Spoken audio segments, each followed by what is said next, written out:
Hello students, welcome back to Prepon. सबसे पहले आप लोगों से माफ़ी चाहता हूँ। आजकल एमसीक्यूज़ के डिस्कशंस वीडियो के माध्यम से नहीं आ पा रहे हैं। मेरी थोड़ी सी तबीयत ख़राब है, इसलिए कंप्यूटर के माध्यम से आपके साथ कुछ और क्वेश्चंस शेयर करता हूँ।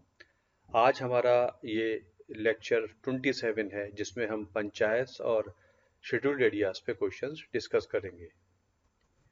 Which of the institutions of Panchayati raj system is considered its heart and soul? Panchayati raj system का कौन सा इंस्टीट्यूशन है जो उसका हार्ट एंड सोल कहलाता है? ग्राम पंचायत कहलाता है, जिला परिषद, या ग्राम सभा, या पंचायत समिति?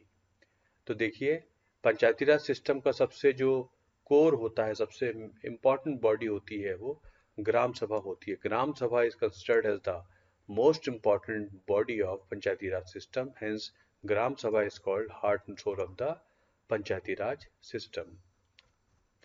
ग्राम सभा क्या होती है? गांव में जितने भी वोटर्स होते हैं वो सारे के सारे मिलाकर ग्राम सभा कहलाते हैं। पंचायती राज पे एक बहुत इंपॉर्टेंट क्वेश्चन, कई बार हमारे एग्जाम में क्वेश्चन संविधान सभा को लेके आ जाते हैं। आर्टिकल 40 ये डीपीएसपी है, जिसमें पंचायती राज सिस्टम को एस्टेब्लिश करने की बात कही गई थी। Article 40 was not part of the draft constitution of 1948। वो जो डॉक्टर अम्बेडकर की जो ड्राफ्टिंग कमेटी थी, उसने जो संविधान सबमिट किया था संविधान सभा को, उसमें पंचायती राज सिस्टम का आर्टिकल पार्ट नहीं था। It was a new amendment introduced in the assembly in November 1948। इसको बाद में जब डिस्कशन चल रहा था ड्राफ्ट कॉन्स्टिट्यूशन पे, तब ऐड किया गया था पहला statement.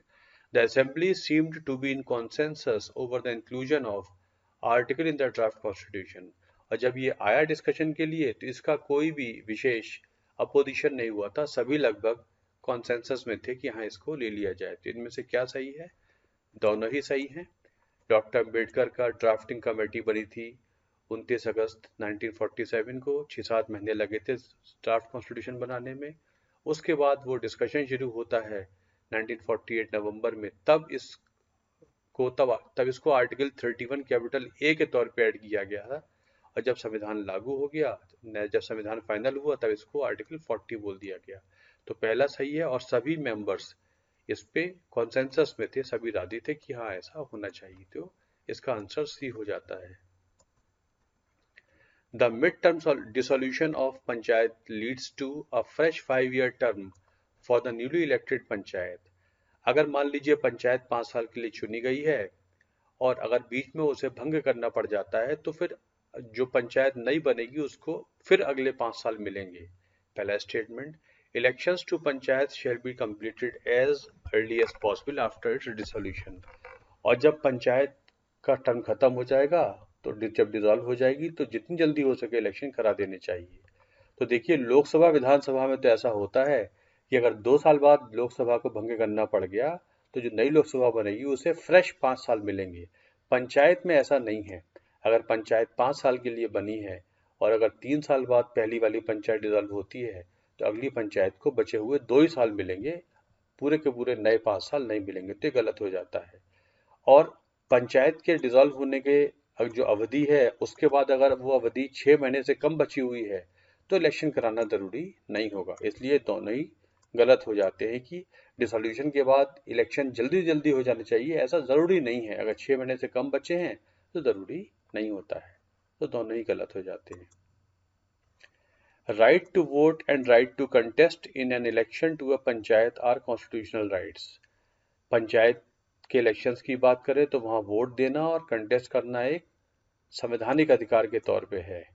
A person who is not qualified to become member of state legislature cannot become member of panchayat. वो व्यक्ति जो राज्य की लेजिस्लेचर का मेंबर नहीं बन सकता, मतलब उसका चुनाव नहीं लड़ सकता, वो पंचायत का चुनाव भी नहीं लड़ सकता। अब पहला स्टेटमेंट तो बिल्कुल सही है। राजबाला केस 2015 में एक राजबाला केस आया था।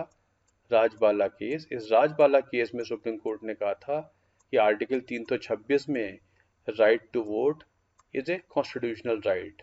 उस केस में कहा था राइट टू वोट और right to contest is a constitutional right. तो ये बिल्कुल सही है।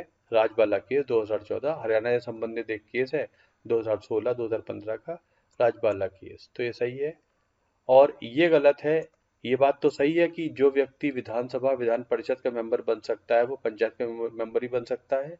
बट विधानसभा की मिनिमम एज 25 है, विधान परिषद की 30 है, लेकिन पंचायत की मिनिमम एज 21 होती है। तो इसलिए ये पूरा स्टेटमेंट गलत हो जाता है। अगर एज को ले लेते तो ये गलत हो जाता है। तो पहला स्टेटमेंट सही है, दूसरा गलत है। A is the answer. To review the financial position of the panchayats, the state legislature by law may appoint a finance commission. Panchayat की फाइनेंशियल पोजीशन को रिव्यू करने के लिए जो राज्य की लेजिस्लेचर है, बाई लॉ एक फाइनेंस कमीशन अपॉइंट करेगी। तो ये गलत हो जाता है। बाई लॉ अपॉइंट नहीं होता है, गवर्नर अपने आदेश भर से एक फाइनेंस कमीशन राज्य का अपॉइंट कर देते हैं, उसमें लॉ बनाने की जरूरत नहीं होती है। ये गवर्नर के आदेश से ही ऑर्डर से जारी हो बन जाता है।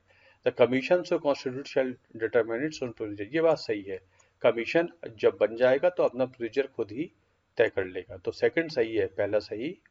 Next question, the provisions of part 9th related to panchayats shall not be applicable to a union territory.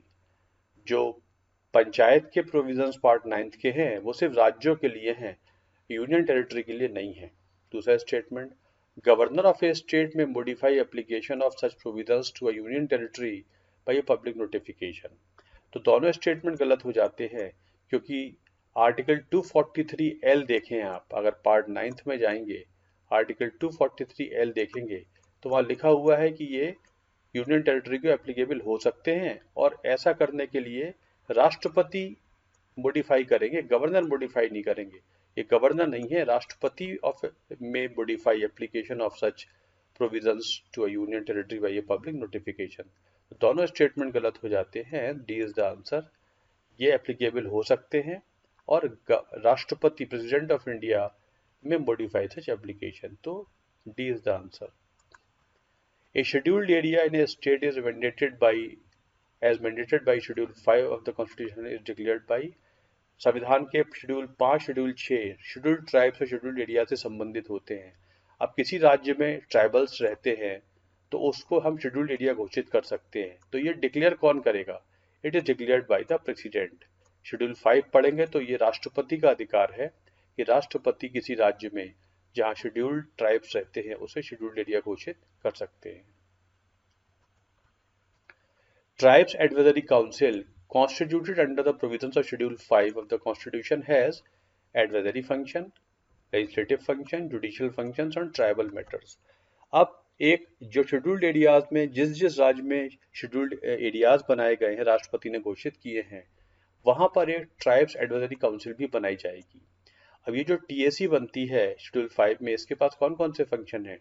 Advisory है, ये कानून भी बना सकती है, और जो ट्राइबल कस्टमरी मैटर्स हैं, कस्टम्स वगैरह के मुद्दे हैं, उन पे लीगल जुडिशियल फंक्शंस भी है। तो ये दोनों गलत हो जाते हैं, 2 और 3। पहला सही है, इसको बस एडवाइस देने का अधिकार है, लेजिस्लेटिव फंक्शंस और जुडिशियल फंक्शंस के अधिकार इसके पास नहीं होते हैं। तो इसका ए आंसर हो जाता है। Consider the powers of governor of a state regarding scheduled area in the state। He can make regulations regarding the transfer of land। बिल्कुल सही है। अगर शेड्यूल्ड एरियाज में कोई लैंड ट्रांसफर का मुद्दा होगा तो उसकी रेगुलेशन गवर्नर बनाएंगे कि कैसे कैसे किया जाएगा। सच regulations have no effect unless assented to by the president. बिल्कुल सही बात है। रेगुलेशन जो बनेंगी ये राष्ट्रपति जब तक असेंट नहीं करेंगे तब तक इनका इफेक्ट नहीं होगा। याद रखेंगे, कई बार यहाँ गवर्नर दे देते हैं। तो शेड्यूल 5 में शेड्यूल्ड एरियाज में जो भी लैंड ट्रांसफर की रेगुलेशंस बनती हैं उनको असेंट स्वीकृति राष्ट्रपति से कराया जाता है। It is mandatory for the governor to consult TAC before making such regulations। और जब भी गवर्नर ये रेगुलेशंस बनाते हैं तो उनको एक बार TAC से कंसल्ट करना मैंडेटरी है। ये भी सही है, गवर्नर मैंडेटरीली डिस्कस तो जरूर करेंगे, बिना TAC की कंसल्टेशन के ये रेगुलेशन कंप्लीट नहीं मानी जाएगी। तो तीनों ही सही हो जाते हैं। 1, 2, 3 is the answer. Next question, all or any of the provisions of schedule 5 of the constitution can be amended by the parliament.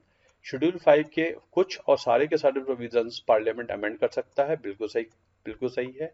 Any such amendment require simple majority. संविधान में अमेंडमेंट होते हैं, स्पेशल मेजॉरिटी चाहिए होती है, but schedule 5 में mention है कि शेड्यूल 5 में जो भी चेंज किए जाएंगे उसके लिए आर्टिकल 368 जिसमें स्पेशल मेजॉरिटी होती है वो लागू नहीं होगा। इसलिए सिंपल मेजॉरिटी से अमेंडमेंट हो जाएंगे। तो दोनों ही स्टेटमेंट सही हो जाते हैं, बोथ 1 and 2। तो these were the certain questions regarding panchayat and scheduled areas. कई बार यहाँ से क्वेश्चंस एग्जाम में आ जाते हैं और इनको हम बहुत वीकर एरियाज मानकर कि इससे क्वेश्चंस नहीं आते हम छोड़ देते हैं, बट छोटी छोटी बातें बहुत इंपॉर्टेंट है जानने के लिए। इन वीडियोस को आप देखिए, लाइक करिए, शेयर कीजिए और अपने कमेंट दीजिए कि कैसे और अच्छे क्वेश्चंस डिस्कस कर सकते हैं। और ये वीडियोस आपको पसंद आ रहे हैं, आपको यूटिलिटी इनकी हो पा रही है, आपके लिए नहीं हो पा रही है, ज़रूर मुझे बताएं। Thank you very much.